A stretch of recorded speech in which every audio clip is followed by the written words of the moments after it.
the blazing sunset of Midtown Manhattan's Zephyr Wolfe, the proud CEO, meets lyric Ember, an architect with a flame of transformation burning in her heart.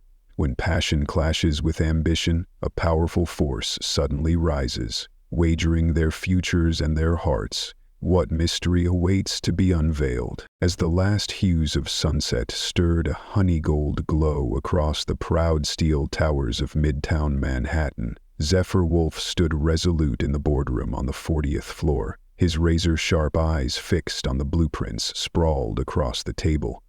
Each line of the designs offered him a chance to assert his ambition, yet screamed of blandness and lifelessness he could not accept. The room was silent, save for the wind whistling against the reinforced glass and the anxious pounding in his... He took a deep breath, feeling the city's pulse echo in his veins, but his heart remained cold to the nameless structures before him. This was not just a project, it had to be an eternal manifesto of his belief. The mark Zephyr had yearned to leave throughout his life of building greatness. As the sunset yielded to the first stars, the phone's ring sliced through his thoughts. Fielding Cross, head of projects, spoke with urgent strain. "Mr. Wolfe, we've rejected 4 design firms already. If we don't choose now, we'll miss the city's deadline." His voice carried a suffocating dread, like a stone hurled against the glass. Zephyr's lips tightened, the glow of streetlights casting resolve on his face. He was unsatisfied with every proposal. Deep within, a call for distinction, for the extraordinary, stirred. Folding the blueprints neatly, he smiled as if challenging the night. "Bring me more candidates. I want a design that's not just enough, it must be exceptional. Someone in this city will dare to break every limit." That conviction was no fleeting word. It was an undercurrent, silently flowing and fortifying Zephyr's will. The fluorescent lights flickered, the metallic sheen of his chair reflecting the moment he stood and approached the window. The day's final rays struck his chest, as if igniting his ambition. He gazed far beyond, where the Hudson River drifted lazily, where lavish projects were taking shape under human hands. Would anyone be bold enough to transform lifeless steel into the breath of life, as he so craved? On the table, a lone fountain pen and an empty dossier remained, awaiting the mark of a visionary. Zephyr knew that finding the right person would spark an idea, one that would grow into an architectural icon, forcing New York to look up in awe. But he didn't want polished promises or safe sketches. He needed a breakthrough, the sudden kiss of a mind aligned with his own hunger. For a moment he envisioned the finished tower rising into the twilight, radiating light that beckoned every gaze. The phone rang again, quieter now, waiting. Zephyr placed a hand on the glass, drew a long breath, and asked simply, "Who dares?" His voice was hopeful, brimming with challenge, and perhaps in the next moment a fated meeting would change everything.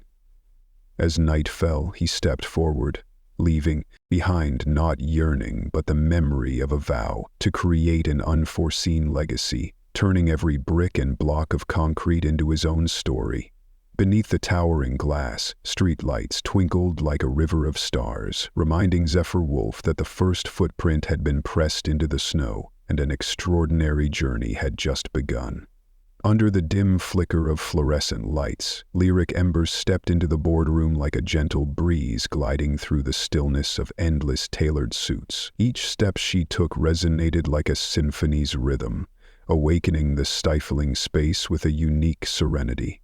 Her eyes, framed by clear glasses, gleamed like twin obsidian gems, calm yet piercing.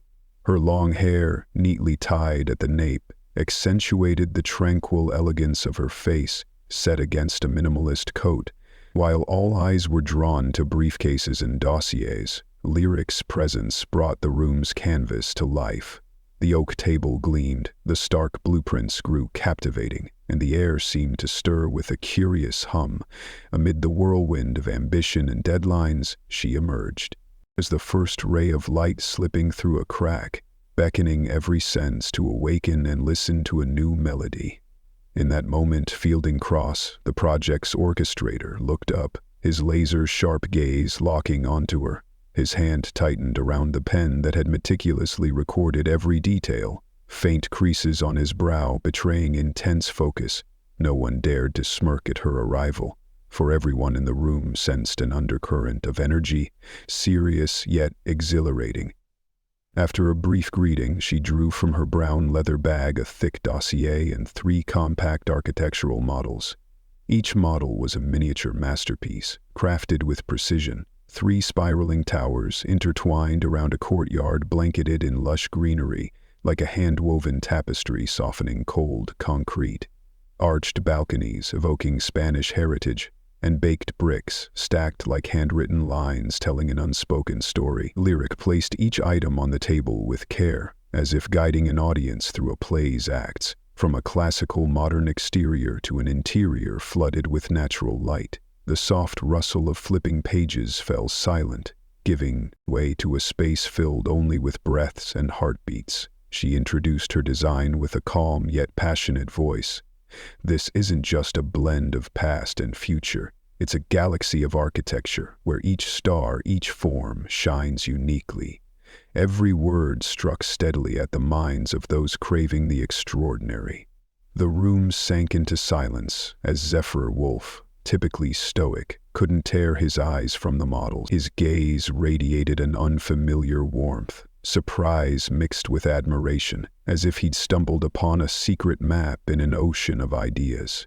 He gently lifted a model, his fingers tracing its delicate curves, and asked softly, curiosity evident, "Lyric Ember, where did you draw this design from?"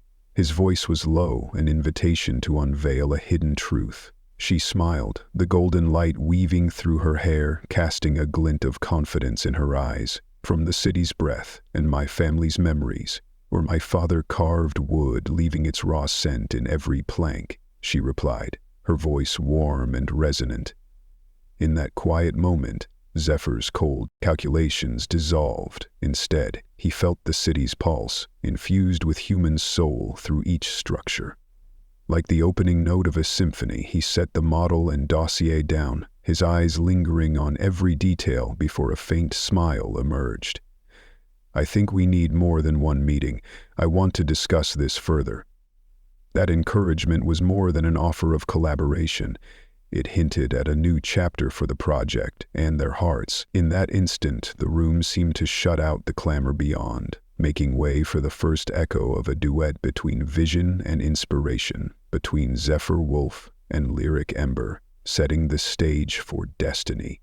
Right after the electrifying first meeting, Zephyr Wolfe and Lyric Ember entered the design studio like 2 small storms, carrying clashing perspectives. The Hudson Yards blueprint sprawled across the table, each sketched line a reminder of the unyielding pursuit of perfection. Zephyr Wolfe, pragmatic and driven by steely leadership, stressed cost and timelines, viewing every delay as a crack in their reputation.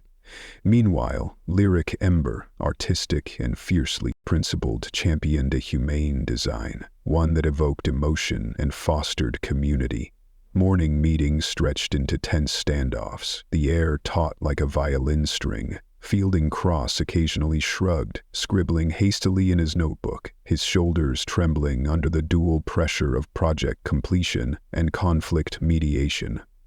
The rustle of flipping dossiers and the phone's ring echoed like war drums, quickening everyone's pulse. Whenever Zephyr cited budget figures, his voice firm and sharp as tempered steel, Lyric countered with the cultural value and resident experience, her tone warm yet resolute, like water flowing from stone.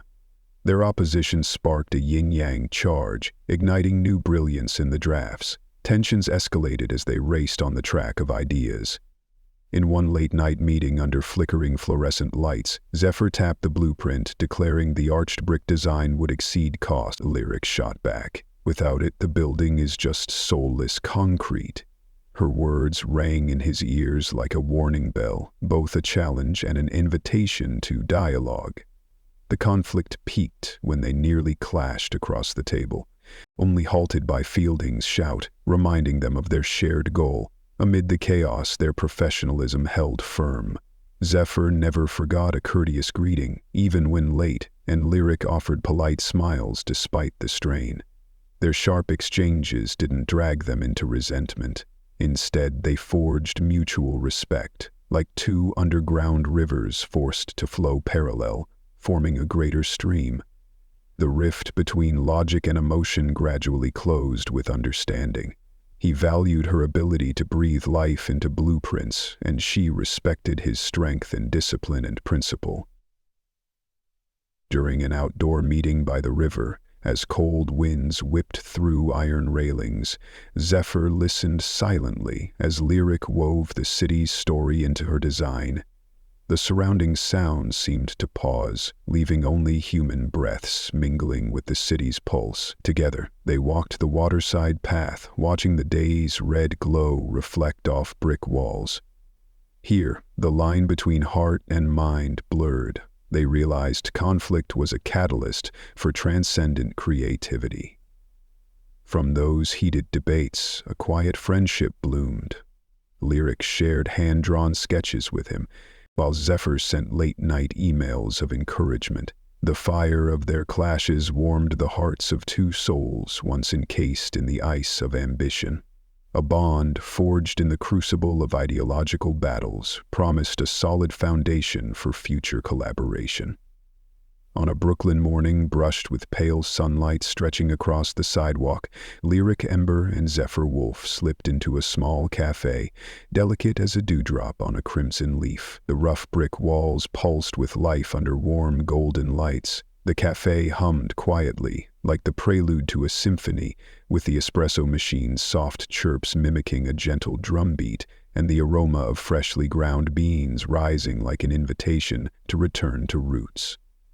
Lyric chose a corner by the window, settling into a worn wooden chair that had witnessed countless whispered confessions, while Zephyr rested his hand on the table, tracing the wood's grain like a map to memory. Before words were spoken, their eyes met, sparking a silent wave that dissolved the divide between urbanite and artist.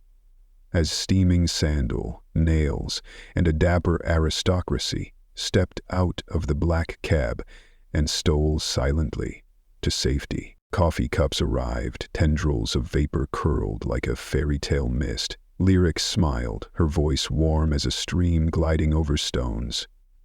My father was a carpenter. As a child, I followed him to construction sites, breathing in the scent of fresh wood and wet mortar.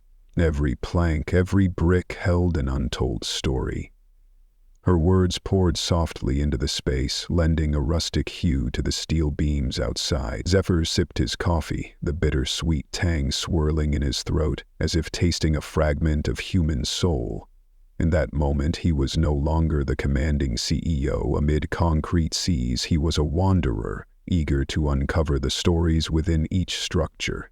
Amid the murmurs of strangers and the faint hiss of the machine, Lyric recounted her father's sunlit afternoons in Dordogne, where he chiseled grooves into wood, leaving fingerprints like signatures of time. She spoke of wood grain as if it were breath, transforming memory into architectural portraiture, where people and buildings pulsed in harmony. Zephyr looked up, watching her like an audience, captivated by a symphony, each soft note revealing hidden beauty. His heart no longer beat to budgets or deadlines, but resonated with her rhythm, like two notes merging into a shared melody. When the door's bell chimed to greet a newcomer, Fielding Cross appeared, his tailored suit crisp, his voice sharp like a small bell. Mr. Wolfe, the site inspection's done. I'm awaiting Ms. Ember's input to move forward. The cafe's hum briefly surged, but Lyric and Zephyr remained immersed in their private stillness. She nodded, then asked a simple yet profound question. What do you feel about this place?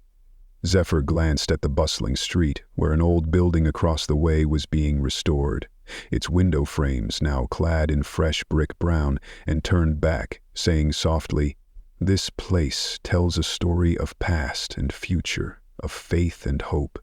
I don't want to just build structures, I want to build stories." Lyric's smile bloomed like breaking dawn. She pulled out her notebook and handed him a morning sketch, a design of wooden arches, interwoven with vines, sunlight filtering through leaves onto a tiled floor.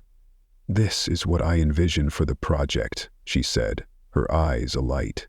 "A place where commerce and art converge, where people don't just live but feel the pulse of community." In that fleeting moment, Zephyr touched the city's lifeblood, a thread tying him to her vision. The cafe fell quiet again as they rose and stepped outside, where the streets now buzzed with life. Morning light slipped through the leaves, illuminating their faces and marking the start of something new. Their conversation wasn't just an exchange of project ideas, it was a discovery of the stories within each brick and line. Amid the city's relentless pace, Lyric Ember and Zephyr Wolfe found each other in a pocket of stillness, embarking on a creative journey that would not only map out architecture, but touch the hearts and memories of humanity. In the fleeting moment of twilight on the High Line, time seemed to pause, leaving only the soft murmur of wind weaving through old wooden beams and distant laughter echoing from the city below. Zephyr Wolfe and Lyric Ember walked side by side along the abandoned railway, reborn as an elevated park, where the sky blended with urban architecture like an ink-wash painting in the heart of Manhattan. The sunset's glow bathed the last autumn leaves in gold, crowning Lyric's hair with a faint halo, making her resemble a sunlit highland, while Zephyr, regal yet softened by newfound warmth, matched her pace, following her steps as if tracing a rustic symphony's lows and highs. Each step was a note, each glance a tender melody, kindling an unspoken love song between two souls once proudly divided by logic and emotion. In the distance, the Hudson River curved like a silver ribbon, reflecting the day's final rays, and Lyric sighed. Not from weariness, but from realizing that amid the city's rush and economic coordinates, there was still room for the hue of sincerity. As they paused by a wooden bench, Zephyr spoke gently. "I want to show you more of my vision." His voice carried the fervor of aged wine, lingering with an unforgettable aftertaste. Lyric turned, her eyes gleaming like lanterns in the night, nodding with a sweet, secretive smile. Their words transcended design, becoming a revelation of heartfelt desires. He yearned to create a lasting legacy. She longed to touch human emotions through living spaces. They shared their journeys. He spoke of skyscrapers he'd conquered, she of humble structures tucked in city corners, where everyday stories were woven in brick and wood.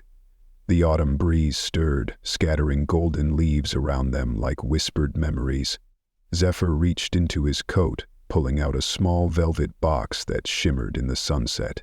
Lyric's eyes narrowed, her heart racing like a piano's crescendo. Unprepared, as he opened it to reveal a simple yet exquisite ring, the final piece of their shared masterpiece. He knelt, his gaze steady, yet brimming with emotion. "Lyric Ember, since you joined this project, you've breathed soul into every blueprint, showing me the world through a new lens. I don't just want to build structures with you, I want to build a life. Will you join me for the next chapter?" His words rang through the nexus of glass and steel, etching themselves into her heart like carvings in stone. As Lyric hesitated, all sounds faded, leaving only the echo of her heartbeat. Finally, she extended her hand, slipping her ring finger into his, nodding with a whisper, "Yes, I will." Their kiss was unhurried, warm as a stream threading through rocks, a crystallization of every argument and aspiration from their journey. Night fell, the city ablaze with electric lights mirrored on the shimmering water, bearing witness to their silent, powerful vow. They rose, hand in hand, continuing down the path, leaving behind the leaf-strewn wooden trail and the day's last light, but carrying the radiant start of a budding love. In the city's darkness, the hearts of Zephyr Wolfe and Lyric Ember merged into an endless love song, a melody of understanding and the courage to love. The storm of power erupted with a cold email Lyric Ember received in the dead of night. A message from Vesper Quinn, aide to the Urban Council's chairman, titled simply, "Design Revision Request. Urgent Report Required." The words pierced the warm air of her Brooklyn apartment like a needle, plunging her into a chasm of doubt. As she scanned the dry demands, she sensed a grinding mill of authority crushing sincere creativity. The desk lamp flickered like a warning beacon, and the night wind rattled papers outside. The email's call for community culture adjustments masked a bid for control, a political scheme cloaked in polite veneer, like sweet candy hiding a bitter core. The next day, in the silver Namellan boardroom of Hudson Yards, Fielding Cross, usually steadfast, shrank behind a digital lock, his eyes darting like a fledgling caught in a storm. He placed the email on the table, its lines drawing Zephyr Wolfe's gaze like a magnet to Vesper Quinn's signature. Zephyr brooded, his hand grazing the seal of authority, striving for calm like a general on a battlefield. Observing the room, he saw lyric Ember close her eyes, her chest trembling, not from fear, but from outrage at the power play. Together, they gazed out the window at the solitary building against a gray sky, like a lone figure facing a vast horizon. That afternoon, Lyric proposed a face-to-face meeting with Vesper Quinn, refusing to be a puppet redrawing sketches to suit political whims. Under the dim golden lights of a skyscraper's waiting room, the two women faced off like lionesses bearing fangs beneath a concrete sky. Vesper Quinn, clad in jet black, striding like a queen, offered an icy smile, extending her nameplate. Her eyes, sharp as honed blades, probed with polite queries laced with intent. "We must ensure this architectural icon reflects the approved community vision." The words were an invisible hook tugging at Lyric's delicate silk, pressing her chest against a wall of reason. But Lyric stood firm. Her voice flowed calmly, like a spring in a desert. "I respect the council's role, but culture isn't a sterile report. It's the breath of people, the story of my father, a carpenter who built humble homes, leaving wood-grain legacies across generations." Her words warmed the room, kindling a spark of passionate fire. Vesper's brow twitched, her eyes flashing anger, but she nodded slowly, as if accepting a new challenge. "I'll be watching, don't forget. I hold the key to power." Before relief could settle, word spread to that evening's charity gala at Manhattan's grandest hotel. Hundreds of elites gathered in opulent splendor, crystal chandeliers gleaming, jazz notes swaying like night's whispers. Vesper Quinn entered like a commanding general, gliding regally among the guests. Behind her, Echo Marlowe, her sharp eyes, slender former aide, slipped Lyric a covert warning. "A blonde woman," Vesper's surprise donor, "will approach Mr. Wolfe to spark a scandal." The words weighed on Lyric like a stone, charging her with the duty of a sentinel guarding a fortress. As Zephyr stepped toward the bar, the blonde woman swooped in, brushing his arm with a serpentine smile, her charm slithering like a dangerous invitation. Amid the lavish crowd, three figures stood out. Him, suspicion flickering, her, emerging like a lotus touching mud, and Vesper poised to strike. Then Lyric glided forward, understated yet resolute, lifting her long-sleeved gown to take Zephyr's arm, stunning every onlooker. She smiled confidently, a spring breeze scattering dark clouds, and said softly, "Mr. Wolfe, this gala has a key item, the scholarship fund for disadvantaged architecture students. We should discuss it together." Caught off guard by her deft maneuver, Vesper halted, her eyes flaring with fury before softening into a silent sigh. The blonde woman paled, retreating a step, her perfume fading in the chill air. From that moment, no more threatening emails or surprise audits followed, only the quiet retreat of questioned power. Beneath the shimmering chandeliers, Lyric knew the storm of authority had passed, leaving a clear sky for their project to rise, resilient as an ancient tree defying tempests. At the dawn of the inauguration day, Zephyr Wolfe and Lyric Ember ascended the stage, like twin stars illuminating the long night of construction. Standing amid a sea of people beneath the colossal glass dome of Hudson Yards' main hall, flashing cameras sparkled like 1,000 crystal eyes, the scene awakening as if from a sweat-soaked, ambition-fueled dream. Hand in hand, they felt the crowd's every breath, the thunderous applause crashing like waves, stirring hearts accustomed to the rhythm of computers and concrete cutters.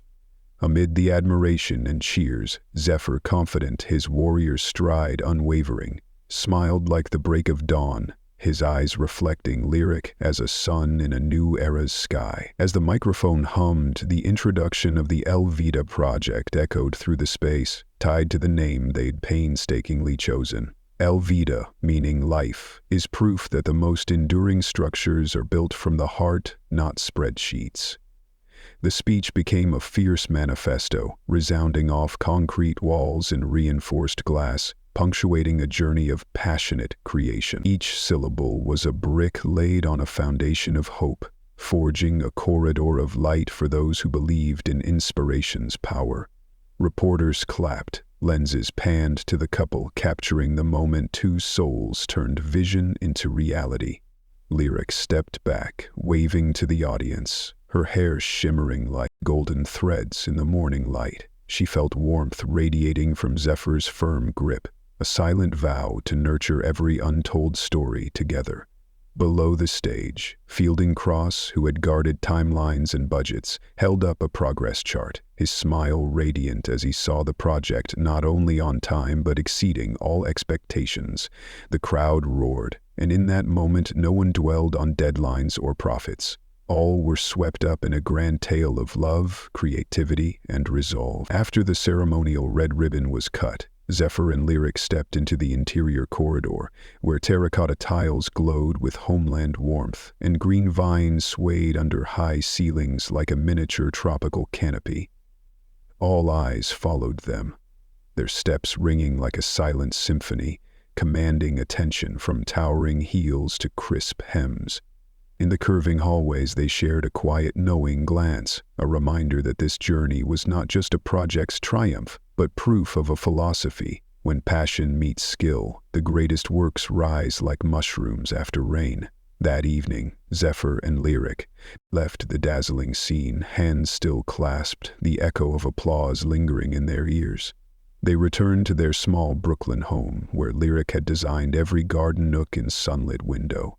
As the ancient wooden door swung open, the rustic air scented with lavender and cool, damp earth embraced them like a family's arms.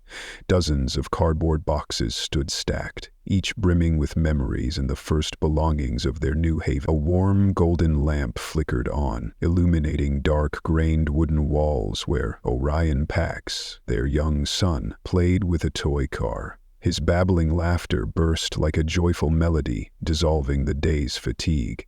Lyric knelt, lifting him with eyes full of pride, while Zephyr gently touched his cheek, his happiness akin to scaling an eternal peak. By the window, a bed of Mediterranean flowers stretched out, and Lyric rested her hand on seeds sent by her mother from Puerto Rico, a reminder of roots and new beginnings.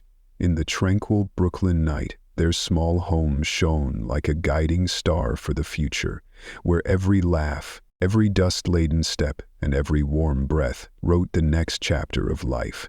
Zephyr Wolfe and Lyric Ember, at the crossroads of city and family, found each other in a shared rhythm, forever etching the truth that the most enduring structure is a home built from the heart, spanning generations. On a radiant spring morning, Lyric Ember awoke to the gentle dawn filtering through double-pane windows, casting sunlight across the dark wooden floor she had chosen for their Brooklyn home, each grain a testament to the love story woven between her and Zephyr Wolfe.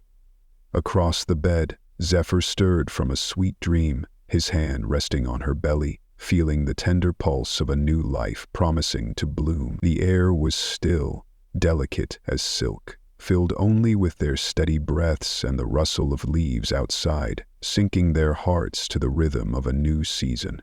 In the soft golden light, Lyric smiled faintly, her thoughts drifting to the early sketches of their Elvida project, where she and Zephyr had poured passion and dreams into creating living spaces infused with culture and nature. Now, in their sunlit home, that dream was no longer confined to blueprints, but alive in every terracotta brick, every window greeting the dawn, and the bubbling laughter of Orion Pax as he grasped his toy car. From the kitchen, the aroma of pancakes wafted like a soft woven blanket enveloping the senses, mingling with the drip of brewing coffee and the faint strains of classic jazz, a prelude to a day brimming with hope. Zephyr deftly crafted a frothy latte, while Lyric arranged ripe banana slices and honey on a plate, composing a simple yet heartwarming still life. Every small gesture became a hymn of devotion. As Zephyr gently tucked a strand of Lyric's hair, her chestnut locks flowed like a silken stream under his warm touch. When she laughed at their son's silly question, her smile shone like morning sunlight, illuminating the entire house. Orion Pax's calls of daddy and mommy were tender notes in their family symphony, his warmth pressed against their chests, a bridge between past and future. As sunlight pierced the fringed curtains, illuminating their framed wedding photo on the wooden shelf, Lyric recalled the moment she and Zephyr exchanged rings beneath the steel beams of Hudson Yards, where the last rays of daylight slipped through iron frames, etching their silhouettes like figures in a living artwork. That memory, a red thread, tied them to the present, a reminder that true love endures beyond concrete and glass, capable of blossoming in any season, any space. The small kitchen hummed with cherished sounds, the soft clink of a knife on a plate, the tap of cups on the table, the whispers of their plans for the day. After breakfast, Zephyr carried Orion Pax to the tiny garden where Lyric had artfully planted lavender in seeds sent from her mother, and tiny purple blooms sparkled like jewels amidst vibrant green leaves, brightening the corner where the family gathered on weekends. Zephyr lovingly set the boy face down on the grass, letting him crawl and explore a world bursting with color, while Lyric carefully watered each plant, droplets falling like silent harp strings, painting a natural watercolor by the window. The space, unpretentious yet vibrant, echoed the Elvida design that had touched the hearts of its residents. As dusk stretched long shadows across the roof, Lyric and Zephyr sat together on the porch, holding an old book and a cup of herbal tea. The breeze whispered through climbing vines, leaves rustling like a gentle lullaby, ushering them into a perfect dream of a fulfilled future. Orion Pax dozed on his mother's lap, his nose catching the scent of lavender and the faint trace of pancakes lingering on his father's shirt. In that quiet moment, words were unnecessary. They felt each other through shared heartbeats and breaths, etching an eternal instant of happiness. And so, through the unfolding springs, the home Lyric, Ember, and Zephyr Wolfe built was not merely a shelter, but a lasting melody of love, where each day began and ended with their child's smile and eyes radiant with faith in life. Listening to the journey of Zephyr Wolfe and Lyric Ember, I buried every prejudice in the corner of my soul and felt the power of faith, passion, and love, truly warm and priceless. Thank you for joining Millionaire and Heart Stories. See you in the next tales.